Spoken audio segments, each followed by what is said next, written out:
Hello everyone, very good morning to all of you. Good morning सभी को भाई. आइए शुरू करते हैं क्लास. जैसा मैंने वादा किया था, आज मैं आ भी गया सैटरडे को आपके सामने. चलिए, कल्याण, पंकज, कुणाल, रियाज, अदिति, पवन, हीरो, गोविंद, पीयूष, कुणाल, पवन, निक्कू, मिथिलेश, देशराज प्रेजेंट, JBK मिश्रा, नमस्कार जी, विश्वनाथ, गुड मॉर्निंग सभी को. बादल, गुड मॉर्निंग, अभिषेक. आइए शुरू करते हैं. Good morning Anchal. Let's get started.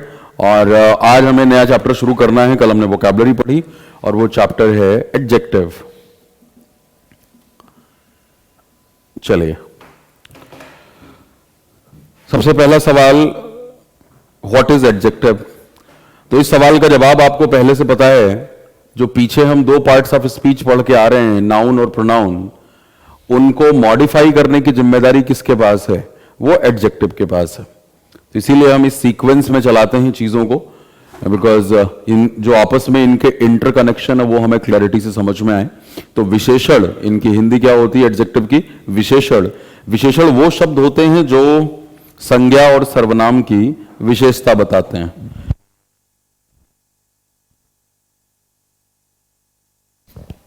ठीक है.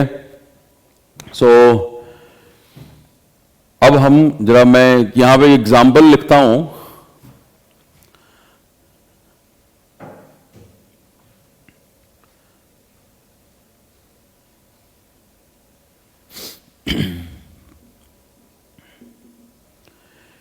He is intelligent, and second one is he is an intelligent student. और मैं अगर आपसे पूछूं कि इन दोनों सेंटेंसेस में कौन सा इंटेलिजेंट एडजेक्टिव है, तो क्या जवाब होगा आपका?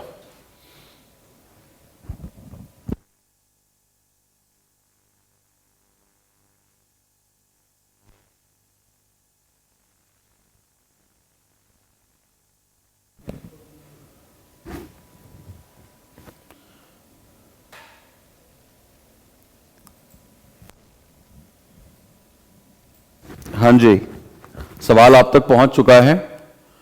दोनों में से कौन सा एडजेक्टिव है इंटेलिजेंट, पहला या दूसरा? और इसके बारे में चर्चा हो चुकी है पहले ही, जब हम पढ़ रहे थे, इंट्रोड्यूस किया था हमने.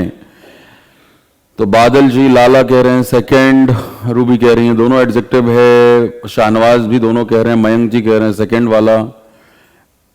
दोनों ही एडजेक्टिव है. इसकी चर्चा पहले हो चुकी थी. मैंने कहा भी था कि इनको मैं पूछूंगा और उस समय चेक होगा कि आपको याद है कि नहीं.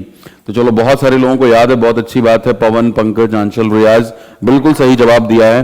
तो सबसे पहला ज्ञान हमारे पास यही है कि भाई दोनों ही सेंटेंसेस में इंटेलिजेंट शब्द एडजेक्टिव है. जब हम एडजेक्टिव से एंड कर रहे हैं तब हम इसे कहेंगे क्या? Predicative adjective. तब ये कहा जाएगा प्रेडिकेटिव एडजेक्टिव. और जब हम इसे नाउन से पहले ला करके उस नाउन का एट्रीब्यूट बताएंगे, उसके ट्रेट्स बताएंगे, तो इसे क्या कहा जाएगा? Attributive adjective. तो बहुत ही सीधी सी पहचान है. अगर किसी विशेषण से, किसी एडजेक्टिव से सेंटेंस का एंड हो तो हम उसे क्या कहेंगे? प्रेडिकेटिव. और अगर कोई विशेषण किसी नाउन के पहले आकर के उसकी विशेषता बताएगा तो आप उसे एट्रीब्यूटिव एडजेक्टिव कहोगे. फॉर एग्जाम्पल, जैसे मैं कहूं कि this board is white. This board is white. और दूसरा sentence, this is a white board. This is a white board. अगर हम यहां पे अब बात करें, so this board is white, इधर ये व्हाइट क्या है? तो ये आपका प्रेडिकेटिव एडजेक्टिव है. ये प्रेडिकेटिव है. क्यों? क्योंकि ये इस दिस बोर्ड की विशेषता बता रहा है, इस बोर्ड के कलर के बारे में इंफॉर्मेशन देके. लेकिन वहीं पे अगर मैं कहूं this is a white board, तो अभी बोर्ड नाउन, और नाउन के पहले जब आ गया तो हम इसे क्या कहेंगे भाई? एट्रीब्यूटिव. ये आपका एट्रीब्यूटिव है. ठीक है. तो इस चीज की बिल्कुल क्लैरिटी हमें होनी चाहिए कि भाई अगर एडजेक्टिव से एंड हो रहा है तो वो प्रेडिकेटिव है, और अगर एडजेक्टिव नाउन से पहले आकर के उसे मॉडिफाई कर रहा है, उसे डिस्क्राइब कर रहा है, तो उसे क्या कहोगे आप? तब उसे आप कहोगे एट्रीब्यूटिव, क्योंकि एट्रीब्यूट शब्द का मतलब होता है ट्रेट्स, कैरेक्टरिस्टिक, लक्षण, यानी वो एक नाउन से पहले आकर के उसके बारे में, उसके ट्रेट्स के बारे में बता रहा है। कंफ्यूजन क्या होती है ज्यादातर लोगों को कि भाई जब नाउन से पहले आएगा तो वही विशेषण है। तो ये सबसे पहली क्लैरिटी है डेफिनेशन के लेवल पे, ठीक है। आपने कहा शी इज ब्यूटीफुल, तो यहां पे ब्यूटीफुल एडजेक्टिव है, लेकिन वहीं पे आपने कहा अगर she is a beautiful lady, तो वहां पे भी ब्यूटीफुल एडजेक्टिव है। दोनों ही केसेस में एडजेक्टिव जब ब्यूटीफुल से एंड कर रहे हैं तो प्रेडिकेटिव, और जब हमने कहा ब्यूटीफुल लेडी तो उस समय लेडी नाउन उसके पहले आ रहा है, तो क्या बन चुका है? Attributive adjective. तो ये सबसे पहली बात है, इन दोनों एग्जांपल्स को नोट कर लीजिए। और मैं चाहूंगा कि आप भी कुछ सेंटेंसेस फटाफट यहां पे लिखें अगले 2 मिनट के लिए बस, जहां पे एक ही शब्द आपका प्रेडिकेटिव भी हो और एक ही एट्रीब्यूटिव भी हो। जैसे मैंने यहां पे एग्जांपल दिया है, so give me couple of examples over there, जहां पे एक ही शब्द एट्रीब्यूटिव के तौर पे भी काम कर रहा है और प्रेडिकेटिव के तौर पे। Please do that.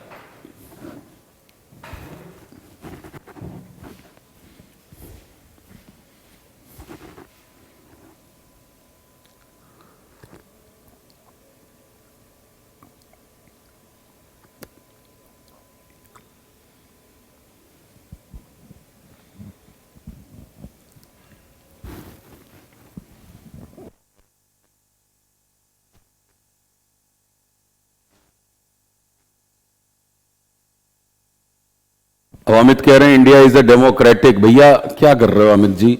India is a democratic country या इंडिया इज अ डेमोक्रेसी? और डेमोक्रेटिक कैसे कह सकते हो?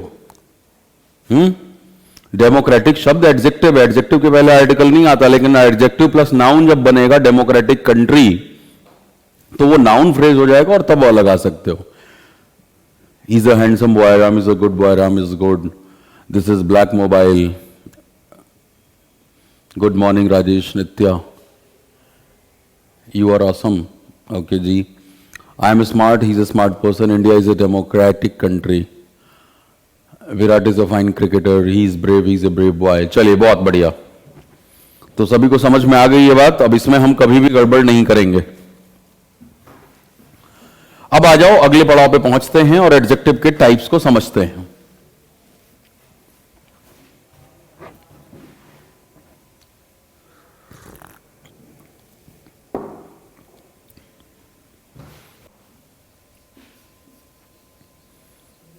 Types of adjective.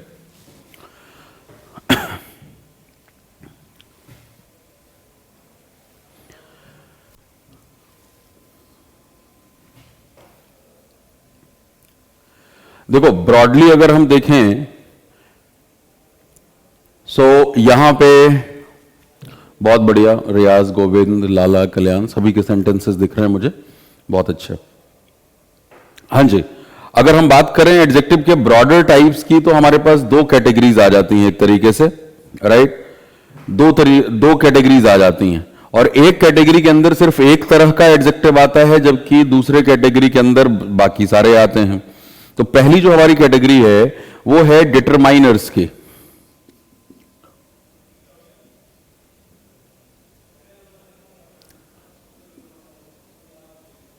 ठीक है, और दूसरी है आपकी डिस्क्रिप्टिव। इसके अंदर सिर्फ एक तरह का एडजेक्टिव आता है और वो है आपके पास adjective of quality, adjective of quality. बाकी सारे जो हैं वो डिटरमाइनर्स के अंदर आते हैं, जैसे हमने यहां पे लिखा adjective of number, adjective of number. तीसरा एडजेक्टिव ऑफ क्वांटिटी, ठीक है। Next one is demonstrative adjective, demonstrative adjective. Distributive adjective,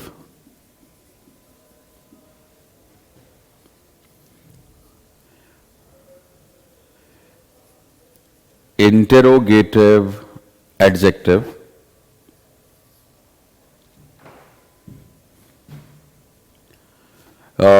next one is emphatic adjective. ये सब हमारे टाइप्स हो गए। अभी बात करो तो फिर पर्सनल एडजेक्टिव भी आ जाता है, तो उसके बारे में बाद में बात कर लेंगे हम।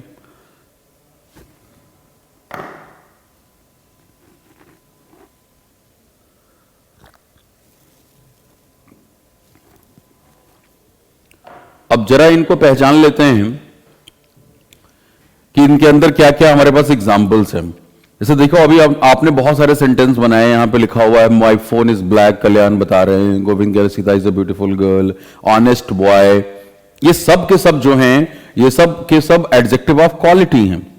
यानी आपने किसी को इंटेलिजेंट कहा, आपने किसी को ऑनेस्ट कहा, आपने किसी को हैंडसम कहा, ब्यूटीफुल कहा, जो भी है, ये सब क्या है? These words are example. या आपने कहा कि दिस मार्कर इज ब्लैक, तो ये ब्लैक भी क्या है? ये भी आपका एक क्वालिटी हो गया। या आप कहो this is a square room, यानी जो आपके शेप या साइज के जो एडजेक्टिव हैं, जो शेप बता रहे हैं, कलर बता रहे हैं, क्वालिटी बता रहे हैं, ये सब किसके अंदर आ जाते हैं?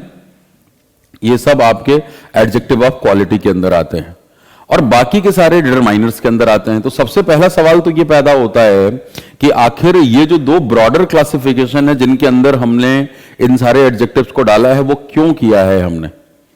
तो उसका कारण ये है कि ये जो डिस्क्रिप्टिव एडजेक्टिव है ना, इसका इस्तेमाल आप दोनों तरीकों से कर सकते हैं। यानी आप इसको प्रेडिकेटिव भी कर सकते हैं और आप इसका इस्तेमाल एट्रीब्यूटिवली भी कर सकते हैं। पी का मतलब प्रेडिकेटिव, यानी ये सेंटेंस के लास्ट में भी आ जाएगा। इतने सारे सेंटेंस आपने खुद बनाए। ही इज ऑनेस्ट कहा तो उस समय वो प्रेडिकेटिव है, आपने कहा he is an honest person, तो पर्सन से पहले आ गया तो वो हो गया एट्रीब्यूटिव।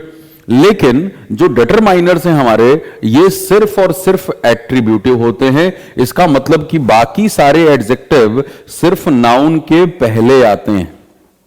इसीलिए जो हमें एक मोटे मोटे तौर पे कंफ्यूजन होती है कि जब भी मैं पूछता हूं कि भाई इन दोनों में से क्या एडजेक्टिव है, तो किसी भी क्लास में पहली बार यही घटना घटती है कि 90-95% जो जवाब देने वाले लोग हैं वो यही कहते हैं कि जो नाउन से पहले, यानी she is a beautiful lady का ब्यूटीफुल उनका एडजेक्टिव लगता है, शी इज ब्यूटीफुल का ब्यूटीफुल नहीं लगता।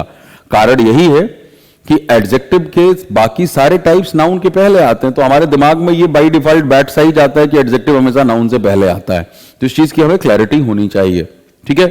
ये सारे के सारे पहले इस्तेमाल होते हैं। तो अब जो ये बाकी के हमारे डिटरमाइनर्स के अंदर जो एडजेक्टिव के टाइप्स हैं, उनको जरा हम समझ लेते हैं। ये तो आपको समझ में आ ही गया, एडजेक्टिव ऑफ क्वालिटी। तो यही मोटा फर्क है कि डिस्क्रिप्शन क्योंकि दे रहे हैं, ये वर्णन करने वाले एडजेक्टिव के हैं, इसमें सिर्फ एक टाइप एडजेक्टिव ऑफ क्वालिटी था, बाकी सब डिटरमाइनर्स के अंदर आते हैं। इसीलिए आपकी किताबों में भी एक डिटरमाइनर पर चैप्टर होता है, वो कुछ और नहीं है, एडजेक्टिव ही है। डिटरमाइनर शब्द कहां से आया है? जो डिटरमिन करे, नाउन के पहले आकर के उसकी स्थिति, उसकी अवस्था को निश्चित करे। तो वो कौन करेगा? एडजेक्टिव ही करेगा। अब आ जाओ, इनको समझने की कोशिश करते हैं। Adjective of number. साफ साफ पता लग रहा है कि जहां पे आपको कोई संख्या विशेषता बताने के तौर पे इस्तेमाल की जाए, यानी कोई नंबर जो है वो किसी नाउन के की विशेषता बता रहा है, उसकी नंबर के बारे में जानकारी दे करके। यहां पे हमारे पास फर्दर दो कैटेगरीज आती हैं। एक को हम कहते हैं definite numeral adjective, definite numeral adjective हम कहते हैं, और दूसरा आता है indefinite numeral adjective, indefinite numeral adjective. अब इनमें क्या फर्क है भाई? डेफिनेट न्यूमरल में और इनडेफिनेट में क्या फर्क है? नाम से ही पता लग रहा है। यानी जब एक निश्चित संख्या हो तो वो डेफिनेट न्यूमरल एडजेक्टिव है। अब इसमें हमारे पास कौन से नंबर आ जाते हैं भाई? जैसे आपके पास है कार्डिनल, ऑर्डिनल एंड मल्टीप्लिकेटिव्स। कार्डिनल का मतलब क्या? कार्डिनल का मतलब होता है ये वाले नंबर, यानी 1 2 3 4 इस पैटर्न के जो नंबर है ये कार्डिनल में आ जाते हैं। ऑर्डिनल में फर्स्ट, सेकंड, थर्ड, फोर्थ। और मल्टीप्लिकेटिव का क्या मतलब है? सिंगल, डबल, ट्रिपल, इस पैटर्न के जो नंबर हैं वो क्या है? मल्टीप्लिकेटिव्स है। अब आप देखो, ये सारे के सारे एक निश्चित संख्या है। अगर आप कह रहे हैं कि I have 2 books on English grammar या I have 5 books on Indian economy, तो वहां पे ये क्या है 3 और 5 जो है वो बुक से पहले आकर के उसकी निश्चित संख्या का बोध करा रहे हैं, आपको उसकी जानकारी दे रहे हैं। वैसे ही आप कहो कि he has got the second position in the class, he has got the second position in the class. अब यहां पोजिशन नाउन स्थान और उसके पहले सेकेंड आ गया जो कि विशेषण का काम कर रहा है, तो ये भी एक निश्चित संख्या है। और वहीं पे आप जब कहते हैं ये डबल स्टोरी बिल्डिंग है या भैया डबल एग रोल बना दो है, तो वहां पे क्या है कि डबल जो है वो 2 की बात कर रहा है, तो ये भी एक पैटर्न है मल्टीप्लिकेटिव जो कि निश्चित संख्या का, इसीलिए डेफिनेट न्यूमरल का मतलब तो नंबर होता है। ये निश्चित संख्याओं के 3 प्रकार हो गए कि निश्चित संख्याएं 3 तरीके से इस्तेमाल की जा सकती हैं, 3 पैटर्न हैं इनके 1 2 3, फिर आपके पास first second third and single double triple. अच्छा, इसमें जब मैं पूछ लेता हूं कि वंस ट्वाइस थ्राइस क्या होगा, तो क्लास में जो मेरा एक्सपीरियंस है वो यही है, बच्चा कहता है सर ये भी मल्टीप्लिकेटिव में आएगा, तो आप ऐसी बेवकूफी नहीं करेंगे। वंस ट्वाइस थ्राइस जो है वो एडजेक्टिव नहीं है, वो एडवर्ब ऑफ फ्रीक्वेंसी है। कैसे? क्योंकि वंस का मतलब होता है 1 बार, ट्वाइस का मतलब होता है 2 बार, राइट, थ्राइस का मतलब होता है 3 बार, यानी किसी भी काम के होने की बारंबारता। अब हम अगर पूछें कि कोई मान लो ऐसे सेंटेंस पूछा जाए कि how often do you visit this place in a week, how often do you visit this place in a week, आप एक हफ्ते में इस जगह को कितनी बार विजिट करते हैं? आपने जवाब दिया I visit this place twice a week, I visit this place thrice a week, तो विजिट हो गया वर्ब और वर्ब को ये क्वालिफाई कर रहा है